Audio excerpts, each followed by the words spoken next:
The WWE have been using social media for years as a primary promotional tool. But lately, a number of wrestlers, managers, and other on screen talent have also been using it to complement, add to, and in general propel their storylines and the overall storyline to different degrees of success. With that in mind, these are my picks for the top 5 WWE in character social media users. Welcome to Silo Voice Wrestling on YouTube, the Silo Voice Wrestling podcast from Silo Voice Studios in Montreal. I'm Jason C. McLean. If you want to help me be a more effective social media user, you can like and share this video, subscribe to my YouTube channel, and of course, ring that bell for notifications. Now, I'm looking at the top 5 individuals or groups who I think are most effective at in-character social media work currently. And by currently, this is the 23rd of March, 2024, when I'm recording it. And while I am giving a special emphasis to the last few months, I am going back as far as a calendar year. Also, this is a subjective list, not an objective one. So I'm not just looking at, social media followers, likes, shares, that kind of stuff. Obviously, the size of one's platform has influence on how effective they are at integrating their character into social media, but so does their dedication to it. So does how often this plays into actual WWE on-screen content, and also how entertaining it is and how much I liked it. Again, it's subjective, so if you do find yourself on this list and you want to brag about it, feel free to do so. If you're upset that you or your favorite are not included, just remember, I'm just a guy with a YouTube channel. With that in mind, let's get started. Number 5, Cody Rhodes. You might be thinking the We Want Cody hashtag has something to do with this. No, that's not why the American Nightmare is on this list. In fact, I don't even think Cody Rhodes used that hashtag on social media at all, or at least not until well after it had already been trending for a few days. Instead, it's things like the time when he gave a youth wrestling school free tickets to WrestleMania. Victor Taylor Perry tweeted, "Let's get TWC to WrestleMania 40. Please support by donating or buying some delicious popcorn to help us reach our goal." Cody Rhodes retweeted that with, "I could buy a bunch of popcorn, or I could just tell y'all, I've got your tickets and hotels. You're going to WrestleMania 40. That's not the only time Cody's done something like this either. There's a number of youth groups or young fans I've seen that have gotten free tickets to WrestleMania by tagging Cody. One time a guy was complaining, I believe, about merchandise he never got 10 years ago, and Cody arranged the merchandise for him and told him to check his DMs. It seemed to me like Cody Rhodes was not only a superstar, but doing customer service for WWE. Now, yeah, he's the brand ambassador, but that nice guy Cody bit, that's also part of his character. So while he probably truly is genuinely a nice guy, helping out people on social media is propagating his nice guy character on social media as well, too. And yes, it's part of the storyline. Last night on SmackDown, Roman Reigns made some crack about, you have a kid, you want Cody to walk down to the ring. So it's reality. He probably is a really nice guy, but it's also his character. So it's definitely in character social media work. But that's not the only kind. You remember when Shinsuke Nakamura was reading "'Twas the American Nightmare Before Christmas"? Well, shortly before attacking him, Cody quote tweeted or reshared his wife Brandy's photo shoot with the caption, "Hun, I appreciate these more than anybody on the planet, but brother over here is writing poems about me and whatnot," at USA Network. Throw in the countless times he's announced his arrival on a show during commercial break with an in-character post. Also throw in the size of his platform and his caliber as a star, and you get to see why Cody Rhodes is our number 5 most effective in-character WWE social media users. Number 4, the Judgment Day and R-Truth. Okay, yes, I'm well aware that this storyline's not going on anymore. R-Truth is not trying to be part of Judgment Day. He's fighting Judgment Day. Also, R-Truth, or Ron Killings, on his own has a great social media presence. It's hilarious. A lot of times it's in character. Sometimes it's not, though. It's a mix of things. And as for the Judgment Day, well, Rhea Ripley has one of the largest social media followings of any wrestler. And her and Dom were doing some great posts about going on junkets before an event. Also posts of the group together, having a good time. But that's not really in character. However, when the two of them were together, we got some gold. starting off with the photo bombs. There was the time Rhea Ripley, Damian Priest, and JD McDonough were enjoying lunch in a food court. And who's that in the background getting in the shot? It's R-Truth. I think Rhea was not that impressed with this, and she gave him some words on social media herself. Late 2023, the WWE Holiday Tour went to Canada. I saw them in Montreal, and then they went to Toronto. And JD McDonough was not allowed to cross the border. So in Toronto, Rhea Ripley, Dirty Dominic Mysterio, Finn Balor, and Damian Priest were all posing for a photo. And who's that whose head is peeking around the door? It's none other than R-Truth. JD McDonough was definitely not that impressed and called him out on social media about this photo. Of course, that's not all. We all probably remember R-Truth coming up with a Judgment Day t-shirt that included him and didn't include JD McDonough. In fact, he came up with a few t-shirts. And of course, while this was an in-character thing, WWE's merchandising department definitely decided to put this shirt in their store. Finn Balor quote tweeted or reshared the WWEshop.com's post promoting the Live, Laugh, Love shirt with the caption, "Who approved this?"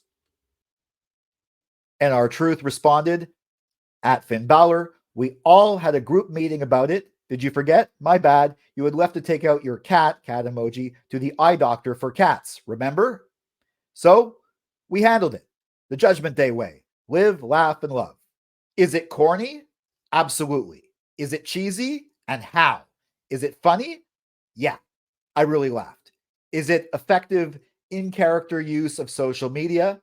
Absolutely. These and countless other examples are why R-Truth and the Judgment Day are our number 4. Moving along, number 3, Chelsea Green. Or rather, Chelsea Green is someone who clearly has no problem blurring the lines between her on-screen character and her social media persona. In fact, she's currently campaigning to win the Slammy Award for Social Star of the Year. Now, yesterday, that category on the WWE's website was not working temporarily. And Chelsea went on the line to complain that this was a conspiracy, and she said it was orchestrated by none other than Raw General Manager Adam Pearce. Adam Pearce and her have gone back and forth on social media for more than a year, ever since she signed up with Raw. And this has been a perfect mirror for her on-screen, on Raw, back and forth with Adam Pearce as well, too, complaining to the manager. Another aspect of her online persona has been campaigns. Her most famous one, of course, was hashtag Chelsea's Got Talent. After Sonya Deville got injured, she decided not to give up the women's tag titles, but to find a new partner.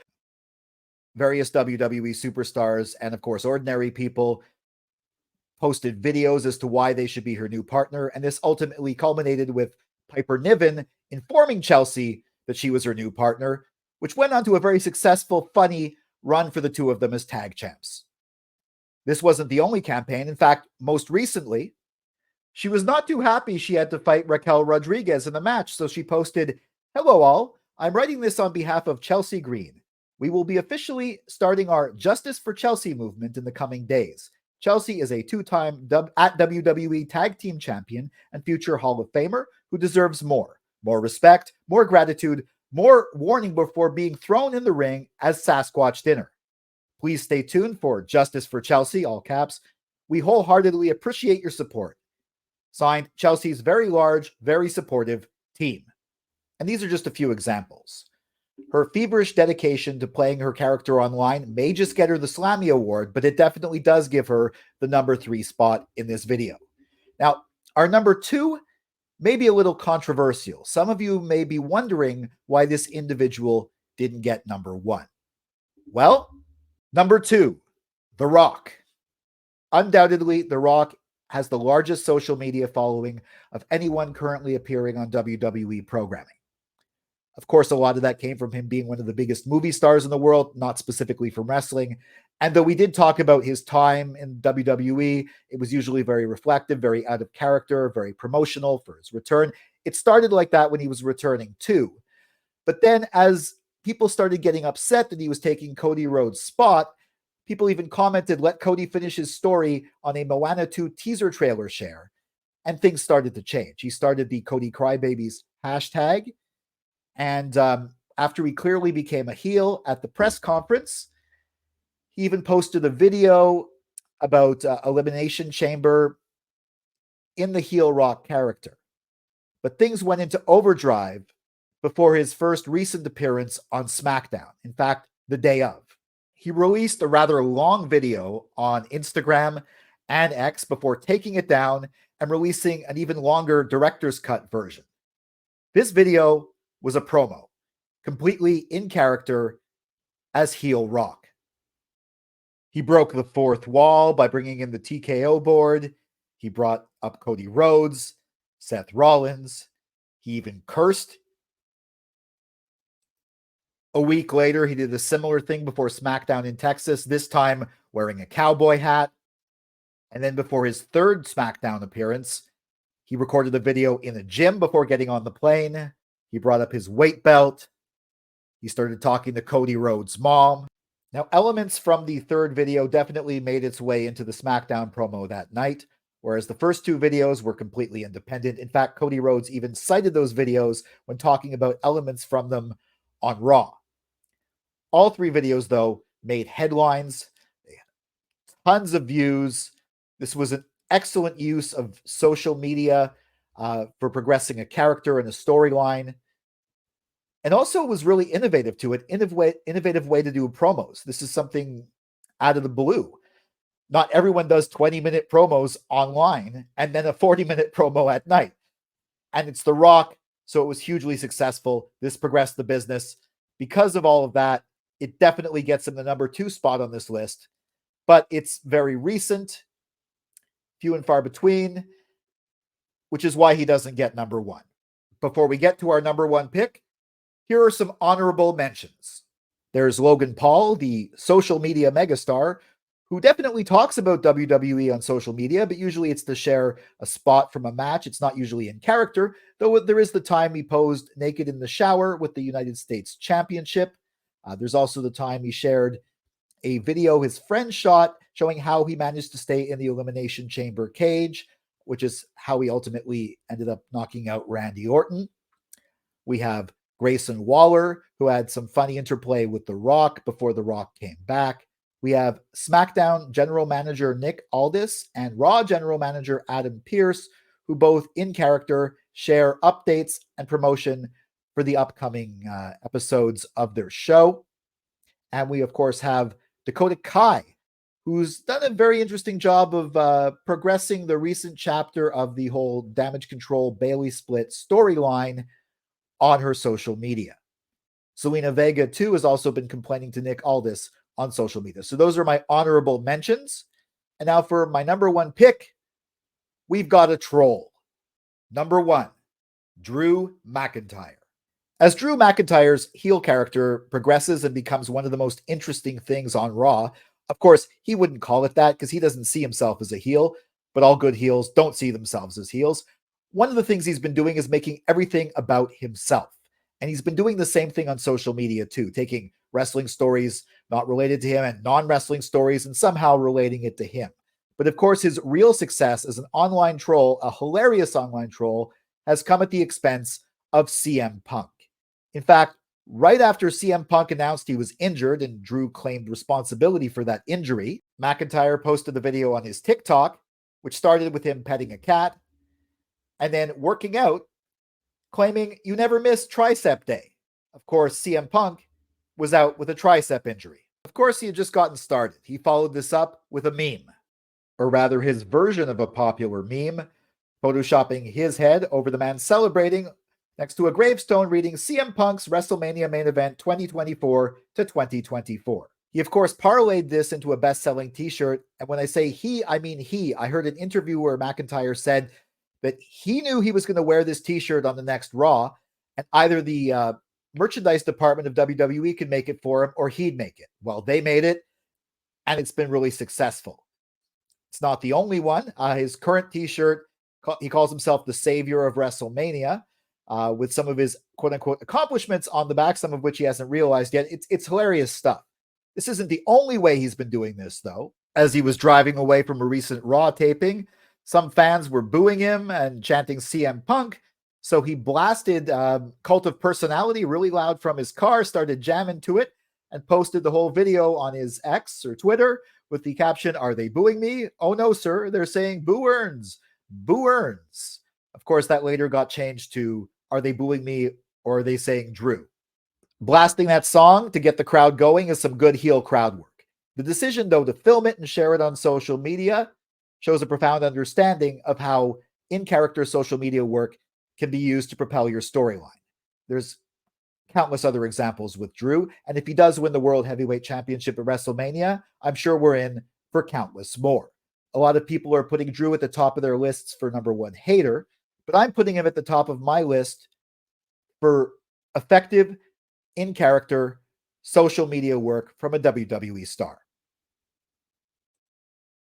Follow at Silo Wrestling on X, at SBS Reviews on Instagram and Facebook, at Jason C. McLean on X and Instagram. And of course, remember to like and share this video, subscribe to my YouTube, ring the bell for notifications.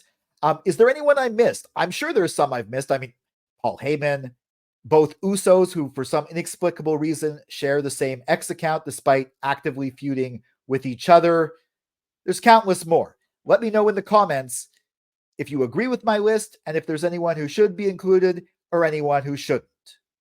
Also, for written content, svsreviews.com/wrestling, the Silo Voice Wrestling podcast, wherever you get your podcasts, and of course, Silo Voice Wrestling here on YouTube. For Silo Voice Studios in Montreal, I'm Jason C. McLean. I'll catch you next time.